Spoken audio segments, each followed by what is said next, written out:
It's time for our Coastal Experts segment, and you know what? We love when our viewers write in questions for our Coastal Experts. And today we're talking about real estate, but we're taking it a step further because we received a lot of questions having to do with financing, and of course we all know that it can be overwhelming. Joining me right now is our Coastal Expert, Teresa Cowart of RE/MAX Accent. Hey Teresa, it's great to see you. It's great to be here again. So I love this particular segment, and we have some questions for you because you know, the financing thing when it comes to buying a home, it really can be overwhelming. It makes me just start getting jittery when I can remember when I was purchasing my home. Me too. So we have some questions from our viewers, and we're going to start with Sally from right here in Savannah. What does it mean for a property to be in escrow? It means that a buyer and a seller have come together and they have a binding agreement. So the property is in escrow, waiting to close. It could be 30 days, it could be 45 days, it could be 60 days, whatever it is on the contract, you're waiting to close. So it's in escrow. And you know, it's words like that that you kind of get lost with, because I know that whenever I was purchasing my home, you know, you've got escrow, you've got due diligence, you've got all these words that, you know, can be a little frightening, and but that's where the realtor comes in, and they can walk you through that. Okay, so then we have Lee of Pooler. Do I have to include taxes and insurance in my mortgage, or can I just pay for them myself? That is between you and your lender. Most of the lenders require or suggest strongly that you put it as part of your mortgage, and it actually is an easy way to make sure that's done and that you don't forget to pay your taxes or your insurance. But at least until you have a certain portion of your mortgage paid down, I think most of them require that you have that as included as part of your payment. Okay, so next we have Sharissa from Richmond Hill. What happens to a contract if the buyer cannot secure financing after making an offer? It depends on at what point that happens. If it happens during due diligence, there's a termination and everybody kind of goes on their way.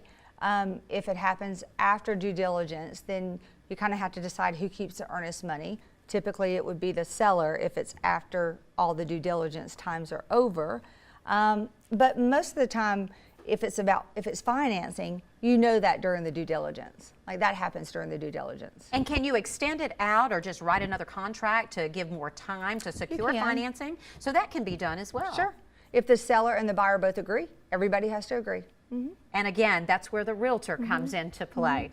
So, okay, so Jacob from Savannah says, what happens if the home I'm buying doesn't appraise for the contract price? There's an amendment for that as well. There's an amendment for everything. We love those amendments. There's an amendment for everything, and you can do an amendment to reduce the sales price to the appraised price. The seller doesn't have to do that. You give them a certain time period. They don't have to do that if they don't want to. But you don't have to buy the house either if it doesn't appraise, typically. So it just depends on how the contract's written. Everything goes back to how the contract is written. Like really everything that happens goes back to how you originally wrote the contract. But if it doesn't appraise and you're within your financing contingency, which most appraisals are, then you definitely have the right to walk away. The seller has the right to reduce the price to meet the contract price or to meet the appraisal price, or they have the right to just say, no, I'll wait for the next seller. You've been doing this a very long time and you're passionate about what you do. Now, why is that? Why do you love helping so many people when they're in this process? You know what? I just love real estate in general. And this is not a job for me. It is like air that I breathe. I don't go anywhere that I don't end up talking to somebody about real estate. And it's not, you know, people say to me all the time, why do you work so much? It's not work. I love this. It's my passion. It's what I do. I love helping people. This is the single biggest investment most people ever make in their life.